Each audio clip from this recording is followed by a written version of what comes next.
I am Shmila, and on behalf of Scottish Muslim Professional Network, we'd like to thank you for listening into our third podcast. Well, the first one for 2022 anyway. So for those who are new to Scottish Muslim Professional Networks, we are a group of volunteers who, as main aim is to develop and goal-oriented professionals in order to prepare them for future industry leaders. And today's topic is focused on Islamophobia in the workplace. Now, Islamophobia is a fear, hatred of, or prejudice against the religion of Islam or Muslims in general, especially when it's seen as a geopolitical force or source of terrorism, and the scope and definition of the term Islamophobia is up for debate. Hi all, thank you so much for joining us today. I wanted to say live, but I know this is also a podcast and it will be aired later on with the link. So first and foremost, if you don't mind just introducing yourself quickly for our audience. Yeah, Stanley, everybody. My name is Hammad Yaqoob. Title is I'm a Vice President of Software Engineering and I mostly work in the financial sector.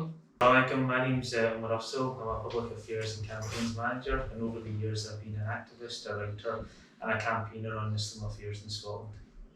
Thank you. Assallamulaikum All. I'm Asim, Hammad. I'm the Chief Technology Officer for Avidity Group. My background really in delivering IT and transformation, but also a volunteer of SMPN.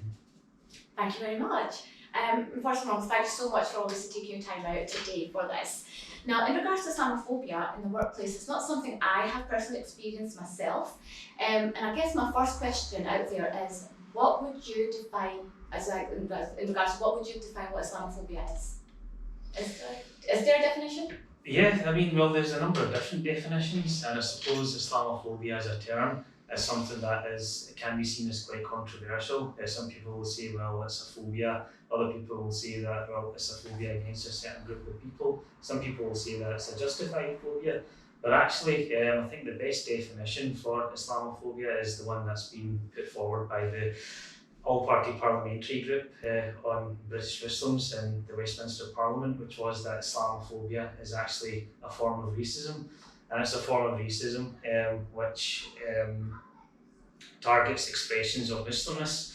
So what this definition basically does is it opens up Islamophobia as a concept, as actually a series of lived experiences of people. So, for example, if you're targeted for your perceived Muslimness, it's not just Muslims who are the victims then, it's non-Muslims as well, because people may have characteristics that are generally seen as Muslim, but not necessarily they're Muslims themselves. So the most common example is, for example, Sikh men who wear a turban, who have a beard, have suffered Islamophobia. The first victim of the backlash after 9/11, for example, was a Sikh man in America who was murdered because they thought he was a Muslim.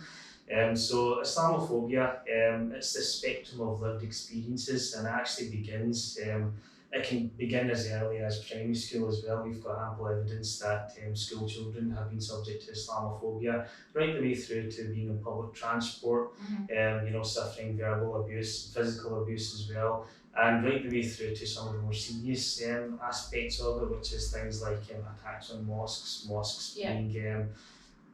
being daubed in graffiti, and even murders as well, which we've seen here in the UK.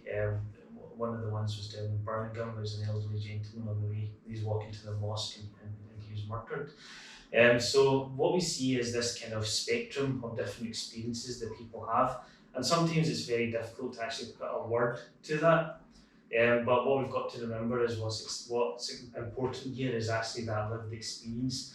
How do we how do we look at people's experiences, and how do we make sure we're doing all we can to counteract that? Yeah, okay. It's interesting saying how we do it, but then if we're the target to an extent, or any kind of person who's coloured as a target, should it be other people's responsibility who are non-Asians? Absolutely. So it's very easy to say, for example, Muslims need to speak up, or that Muslims need to be reporting this. Yeah. You've got to find your backbone and you've got to speak out about it regardless of the consequences. But actually one of the key things in tackling Islamophobia is allyship. So having people who are going to speak up for you as well. So for example, if somebody's abusing you on a train, very often other passengers will speak up. Okay. Sometimes they won't speak up, and we've got examples of both. So allyship is extremely important. It's extremely important that people take a proactive approach towards discrimination and Islamophobia, and it's very important also that you look at a broader picture and not just the kind of narratives that you fed through the media, or that you just kind of pick up on the tropes that are repeated in political circles as well, because a lot of that comes with a specific focus and agenda. So it's very important that although we do what we can within our own power, that actually non-Muslims are part of the solution of this as well, and it's really important that they do speak up and act. But it's part of the problem not to be being devil's advocate. How does in the workplace, how does a non-Muslim know what elements are related to Islam, what elements are not? I'll give you an example. We've just gone through Ramadan, and people are asking me, so do you only pray during Ramadan? Because I'd often come out of a call or a meeting and go and do my prayers, like, all right, so is that only for Ramadan? I'm very inquisitive, and these people that I've worked, I've just joined this company in the last 2 years. People have been in the industry for 20 years plus, and I'm getting asked these questions now. So my question is actually, we haven't given, in my opinion, corporations or small and medium businesses the tools to say, well, actually, this is Islam, this is what, this is what our daily activities are, and therefore you need to adjust things from that perspective. Yeah, no, I agree. I mean, to be honest, I think every company I've worked for so far, whenever there's been a Ramadan or there's been Eid, there's been no event whatsoever, and there's been no education. And even in individual teams, I've never heard of someone setting up a meeting and just saying, look, just for your information, this is what Ramadan is, this is what Eid is. Whereas with other cultures and other religions, the Hindu festival, Diwali, Vaisakhi, and various other festivals, there's always a big celebration and people know about it and people ask questions. Whereas I feel that with stuff like Ramadan, Eid, there's no sort of recognition for it, and I believe that is I think that's the responsibility of the Muslims, myself and everybody included, to set up those events, have those conversations with the team. We can't, when fighting Islamophobia, yes, non-Muslims should be involved, but to educate people about Islam, we have to take the proactive approach. So why is it that we don't do it? So what is it that's stopping us from doing it? What's stopping yourself, for example, from not reaching out to your company and being like, okay, Ramadan's just passed, Eid's coming up, this is what I want to do? To be honest, I think it's my past experience. So one of the reasons I decided to do this talk was because of my past experience with Islamophobia. Okay. So that has made me a bit hesitant to basically, sort of rock the boat. Kind of pulled you back. That sort of pulled me back. It was my first so it was initially in my career, I was a victim of Islamophobia. So that has sort of put me back, and that has sort of made me realise that not only could, if I do this could affect my career, but it could also affect do my day-to-day job and how people will react. It's very interesting that Hammad used that phrase, didn't want to rock the boat. In my experience, where we've dealt with a lot of cases to do with Islamophobia in the workplace as well, that phrase is actually a very common one that gets used. Why did you not report it? Why did you not say anything about it? I didn't want to rock the boat. One experience, for example, that's always stuck with me was of a Muslim woman who was she was in a very specialised role in the civil service, and there's very few people in the country who can actually do the job that she does. And she was actually recognised as probably the top, the cream of that department. And she went for a promotion, and her manager in her department where she was had actually kind of prepared for her leaving for this promotion, because it was almost like a dead given she was going to get it. But then she didn't get that job, and eventually when her own manager actually asked for feedback, said, listen, why didn't she get it? She was told kind of an official line, but then she was told an unofficial line, and that official line was that her face doesn't fit as she wears a headscarf. And again, her manager kind of off record told her this is what's been said, and her manager said, if I was you, I would raise this, because they shouldn't be allowed to get away with it. And this was the response again, was I didn't want to rock the boat. So then I asked the sister, I said, well, why are you speaking to me about it? She said, I just had to speak to someone. So it's really the way in which Islamophobia affects people can be really deep-rooted, but at the same time, you have to balance up with people's fear of that rocking the boat as well. Yeah. And I think it does impact people. So they're going back to the scarf and Muslim sisters that are having to that. I know so many have approached me separately. This is when they've gone for interviews and they've been told, oh, by the way, see the way you look, no chance, you know? And that's quite, and us all being Scottish, right?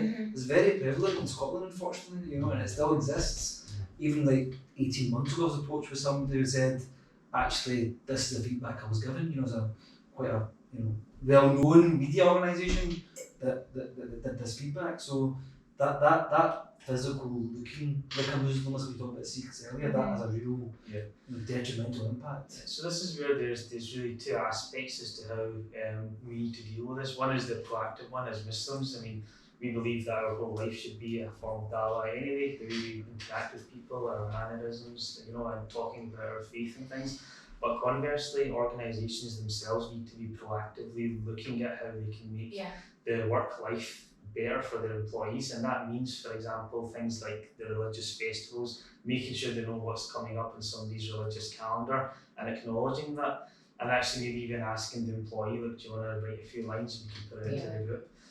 Very recently there was a senior director of a huge national utility company who visited one of the local mosques for iftar during Ramadan, and what he took away just from that kind of couple or 3 hours turned into an organisation-wide email telling people that they should have prayer facilities for Muslims, and this is what the needs of Muslims are, and every depot that they have in their organisation should have these things for their Muslim employees. You know, so these kind of interactions that we have are incredibly important, but on the converse, organisations themselves need to be proactive in terms of how they actually make employees feel welcome, in terms of how their workplace culture is an inclusive one, and also in terms of how their policies of recruitment and advancement are actually fair and competency and merit based, as opposed to it being it's who you know, as opposed to. But that's a great example of leading from the top, isn't it? Even in my current organisation, we talked about this last year. My CEO, you know, we had a day of fasting. We talked about earlier about people not, you know, they did a Ramadan information pack, sent it out. People might want to start early, you know, finish later than normal, and this is Eid, etc. But they all did a fasting one day, and they were very intrigued. You know, a lot of them still ask the question. Also, there's no liquids, there's no water. So that goes back to my point earlier. That actually it is about education. Exactly. So people leading by example at the top end. And say even other role I do was the Registrar of Scotland, the non-executive director, and the chair there asked me to do like just a wee brief. I think I spoke to you, Omar, remember correctly, when you helped me with that one. And I did a wee briefing about that, about Ramadan. And again, I was interested in, you know, a Scottish civil service at this day and age. You know, it wasn't common to do that and you know, celebrate that festival. So I think it's leading by example and having a cooperation strategy. But I don't necessarily think like from top to bottom it's right, I get that, but it's like, for example, for me, I had a lot of people last year asking me what's Ramadan. At that point we were all in pandemic lockdown, etc. And because I had individuals asking me, I thought, you know what, I'm just going to do a talk. There's something called like a lightning talk that we do in our workplace. So I decided that I'm going to do it. No one asked me to do it. It wasn't like my manager or my manager's manager. I decided I'm going to do it, and I put calendar invites to people that I knew throughout my whole like organisation, and managed to like do a full presentation on Ramadan, start to beginning, and I felt like in that way I educated them, and hopefully they'll talk to their peers who didn't come on to that call and like progress it further. So is it always has to be someone from top to bottom, especially if you've not got a Muslim like leadership team? Like in my organisation, there's nobody that's at that level, unfortunately. So it has to be like people like myself in my level to try and educate everyone. To be honest with you, I don't feel like it really needs to be a big presentation or a big thing. What you could do, like what we have in our team and in my previous company, used to have a coffee chat on Zoom, and they would discuss different topics in the day. You could use that or set up your own type of meeting. Fair. It doesn't need to be a big, massive company-wide thing. It could just be the people you have day-to-day earnings with, and at least that way that you could not even do a presentation, just talk about that you're fasting, this is what it means, this is the spiritual aspect of it, this is the physical aspect of it, we need to go Friday prayers. So it doesn't need to be a big presentation to the CEO of the company. It could just be inside your own small team, the people you work with day to day, so that they know what you're going through. And likewise, you have to be open for them to talk about their religion or Yes. their beliefs as well. Yeah, And yeah. that way, not only does that help you, but also builds a stronger team dynamic. Absolutely. Going back to that, a lot of organisations now have a diversity inclusion, like kind of segment or sector set up. But I feel, probably just my own current example, there's not that many Muslims on that to kind of support and educate them about our religion. But there's a lot of like Indians and Sikhs and Chinese. But when we're the Muslim community, then we go back to Islamophobia. But then it's like, why are we not doing something about it? Is it again back to that whole don't want to rock the boat? Well, is that I mean, from everyone's experience, is that the reason why Muslims don't get involved? Or is it that we don't get invited to these things? I don't know, I think personally, again that's a personal opinion, right? I think a lot of us are Muslims, even in Scotland, are reserved actually. Yeah. And they don't want to take that step forward, right? They don't want to be the person, either they don't have time and they've got family and friends and everything else, right? It's not a priority for them to do that. But I'm going back to your point, Omar, which is very important for even the listeners actually, is that as Muslims, we're supposed to dawah. So actually, we should never ever shy away from any opportunity. We should tell people, openly, what we are about, why we're doing Ramadan, why we're doing specific tasks, why do we read, 5 prayers a day. Those are the kind of things I think that we should actively do more of. I think we ourselves are, going to We a can shell. let ourselves down. We let ourselves I down. do think we can let ourselves down. It's do easy to feel- put the blame on other people or the word Islamophobia or even racism, but if you did just kind of step up a little bit, it would help. And the whole reason that, do you think the political aspect of how people perceive Islam stops people from actually speaking out? I think one of the things here in Scotland is we have this idea, what we call Scottish exceptionalism. We think we've actually got it better here than other parts of the UK. But in fact, as I say, the statistical evidence and the anecdotal evidence it tells you something completely different. And people often say, like you said at the top of the programme, you've never experienced Islamophobia yourself. But then when you actually start talking to people about other people's experiences, they're like, oh, that happened to me. Oh, wait, actually that's happened to me as well. Yeah. And then you start to think, wait a minute, that this has actually happened to me. So for example, I don't think I've ever had a bad job, for example, or a bad experience with employers. But there's always been incidents in each place that I've worked in that I've always thought, right, either it's ignorance or it's Islamophobia or it's a kind of discrimination, whether it's, for example, when I was at uni, I was working for a national retail chain, and it was a Christmas job, and as a salesperson, my sales were, some days they were double what the person in second place was doing. I was really, really good at my job, and I didn't get a permanent contract. Now, when the manager actually told me I wasn't getting a permanent contract, he was actually really upset, and he actually gave me a small gift as well. He said, "You're not getting a permanent contract, but here's a gift." And the interesting thing was he was Irish. So obviously, as an Irishman in Scotland, he's experienced racism himself, and he knew what was going on here. And again, it was that thing off record that, look, the culture of the organisation, we don't think you'd be a good fit, this X, Y, and Z. So when you talk to people about your own experiences, you tend to bring out from them their experiences. And this idea of Scottish exceptionalism, where we think it's kind of better here than it is in other parts of the country, we've got to smash that. The point you made about the civil service here in Scotland, the civil service in Scotland is actually the least diverse in the whole of the UK. At the time when there was a national disparity audit done by the UK government, the Scottish government didn't participate in it. But based on data that they got from the DWP and other data that they had, they concluded that only 2% of the Scottish civil service was non-white, which is like the least diverse in the whole of the UK. So there's these kinds of issues as well, kind of structural and kind of systemic issues that we need to work on as well. And you find that in Scotland, with Scotland's history with sectarianism, Scotland's history with kind of Irish racism as well, that these things do exist, and they're actually in some cases stronger here than they are in other parts. I have to completely agree with that, the Scottish exceptionalism, right? Because myself, I worked in England most of my career, 17 years something. So when I moved back up here, I seen a big difference. Honestly, even the way people speak to you, actually. I had one person who thought I was one of the other guys who worked with me is also Muslim background. So anyway, I'd phoned this supplier about an issue, and the supplier started complaining about me, thinking that I was this other guy on the phone. He goes, oh, your boss, he doesn't reply to my emails, blah, blah, blah.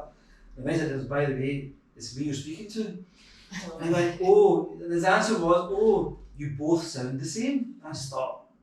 I stepped back a second, this is my month 3 into the job, and I was like, boss, what do you mean? He said, oh yeah, you've got a really strong Scottish, Western Scottish accent. I was like, okay. I was like, have you not come across, Muslims or South Asians with strong Scottish accents? He's like, oh, only a few of you.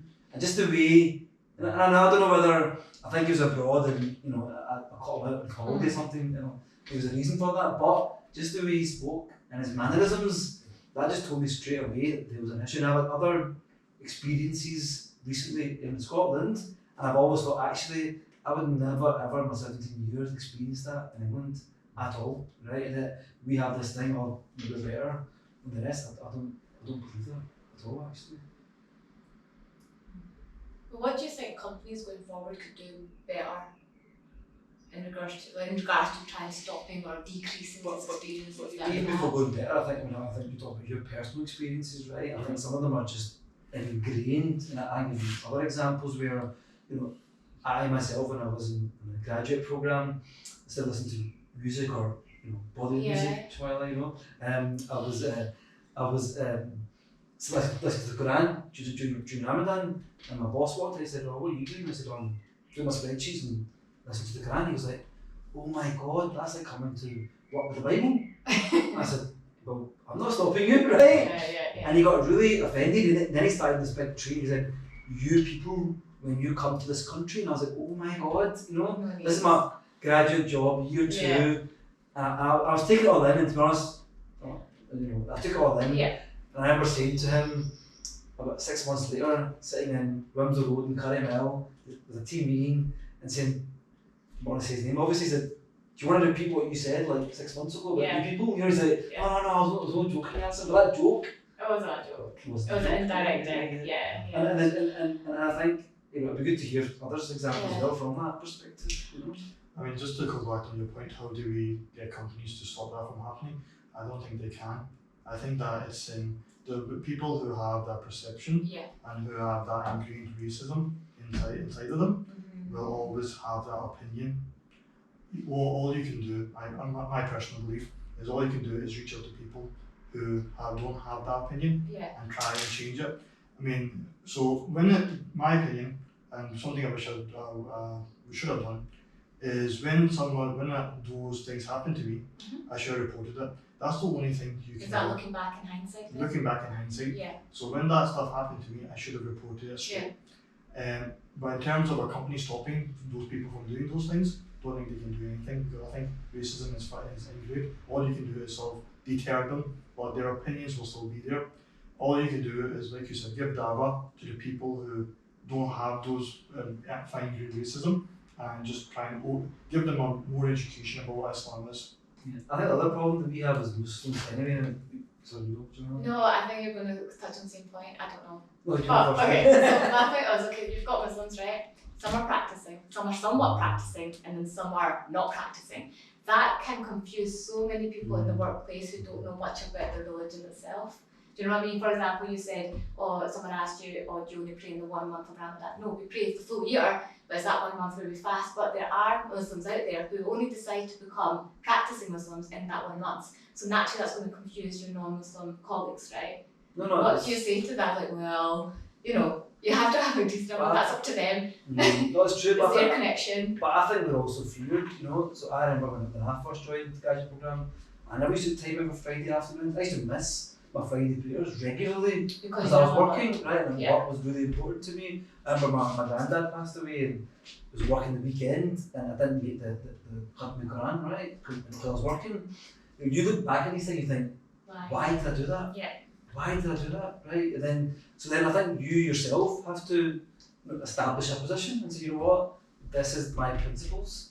Fridays, I will take 5 minutes out to read my prayers, and you've got to prioritise those things, I think, as Muslims ourselves, and educate our managers, educate the organisation that this looks, we will, not that we're going to take 5 minutes or an hour and not make it back up, absolutely, I'll make it back up, but I think we, as Muslims, also take the easy route out, so you know what, it's fine, work's more important than life, and let's continue this 9 to 5, and we get into a rut. Mm-hmm. And that rut, and I'll tell you what, last thing I'll stop, right? What opened my eyes up was my Jewish manager, right?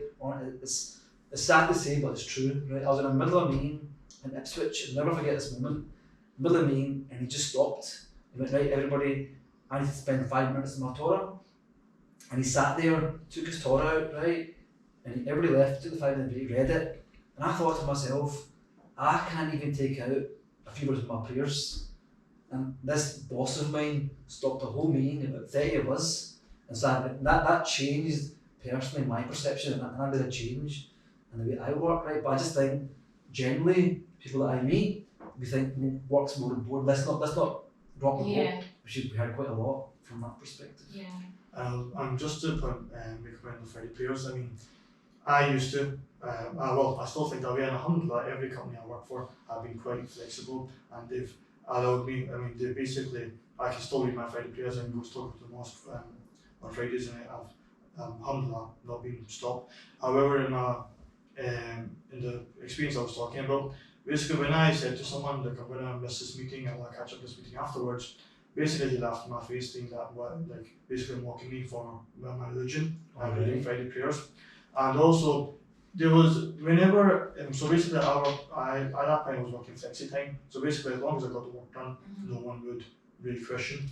But every time I came back, right, he would question me, or you were so late, why did you come out? So that sort of questioning, so they don't stop you, but that sort of creating a hostile environment can deter people from saying, oh, I'm just going to go for a lunch break, rather than expressing your opinion. It sounds very aggressive as well for them to question as soon as you turn back. So again, this comes back to what I was saying earlier, where there's two elements to it. One is what Muslims do proactively, but then the other side is actually what organisations need to do proactively as well. And this is where it's important that they foster this kind of inclusive culture, and where they actually have this information for people, for line managers and for supervisors, to say that your Muslim employees, well, this is what their needs will be.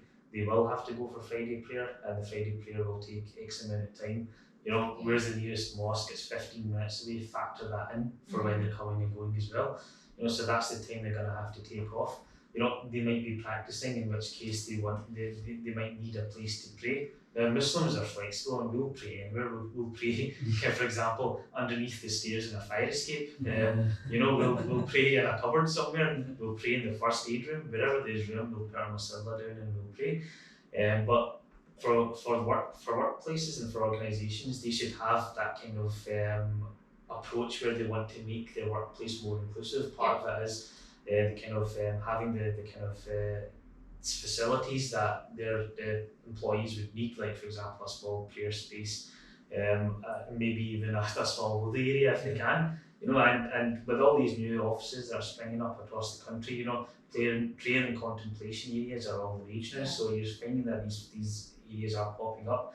But alongside that, the cultural aspect of it is extremely important, the people aspect of it. And again, that comes down to things like you're making sure your managers understand what your employees' needs are, but then also as an organisation having the kind of culture whereby people don't feel excluded, for example, in a social environment. So if you're going to be taking the team out somewhere, if there's going to be a national, dinner or something that everyone from the office is going to go to, just make sure that it caters for everybody in the organisation, whether it's a Muslim, whether it's somebody who's Jewish, whether it's somebody who's Hindu. Everybody has different needs, and making sure that you're catering to them as much as possible. And then also when it comes to your recruitment processes, people often talk about, for example, having nameless, blind CVs. blind CVs and stuff. But over and above that, you need to actually have inclusive selection panels and interview panels. So it's all well and good you getting selected through your CV by being a blind CV, but then when you come to the selection panel and it's kind of, it's not diverse, then again, you would encounter the same problems. So these are kind of small things that employers, I think, can do, which don't actually cost that much. It's just a case of actually kind of being proactive around changing workplace cultures and changing processes to actually cater for a broader group of employees. No, I think all things to say to that, and there's some examples that it turned the other way. So you've got the companies that are doing it, and your colleagues saying, well, why are Muslims? Why are we talking about Ramadan? Why do we not talk about Lent? Why do we not talk about other? When we did the day of fasting, there was a number of organisations I've heard. Others saying, I'm not going to fast because we didn't celebrate. So I think you get the opposite as well. That when companies are starting to do it, others feel that it's not inclusive to them. From that perspective, I think it's a challenging one for some organisations. Very often you find with those kinds of examples, and the example I'm going to give is a political one. So, for example, when Nicola Sturgeon does her Eid message, you'll find hundreds of comments underneath. Where was your message at Easter? Where was your message at? But then you're like, she actually did do one, but you've not looked at it. But this has caught your attention because it tweaks a certain part of your kind of your political outlook. You know. So very often you find that organisations, they do cater for other faiths, other kind of cultures as well. But then when it comes specifically to the Muslim one, a small but vocal section of people will oppose it on this basis that, and again, it comes back to some of the kind of political rhetoric about Muslims taking over. You know, Muslims are here to kind of impose themselves upon us. And some of that kind of creeps back in. So again, this is where it's important that organisations probably do have a kind of calendar of religious festivals, and they do kind of mark all of the festivals. But alongside that, Muslims make sure that when it comes to Ramadan, when it comes to the two Eids, you know, maybe even when it comes to like the Prophet's birthday that some Muslim denominations celebrate as well, that you're actually talking to your workplace about that, saying this is what it's about. You know, can I do a small talk? Would it be helpful if I pointed you towards a guide, for example, that the Muslim Council of Britain has got? You know, do you need more information? How can I support you in this? Because it's important to me and it'd be good for good for the company as well. So there's all those two aspects to it. One is what Muslims can do practically, but it's always important that employers and organisations are proactive as well on their side. Well, that's a really good conclusion, basically. We as Muslims need to do more and then bring our allies in as well and get them to steer ahead as well. Yeah. I think on that is time, I feel. So yeah, guys, thank you so much again for contributing for today's topic. All listeners, if you are wanting to actually leave any suggestions on what we spoke about today, please can you contact us through any of our social media pages. We're on LinkedIn, Instagram and Facebook, and the Scottish Muslim Professional Network, I nearly forgot there. And also, we'd like to know your thoughts for any future suggested topics, or if you want to become a part of the group itself, or our members and our community, or if you want to come on as a guest speaker, please, more than happy to contact us, and then we'll get back to you in due course. Thank you very much.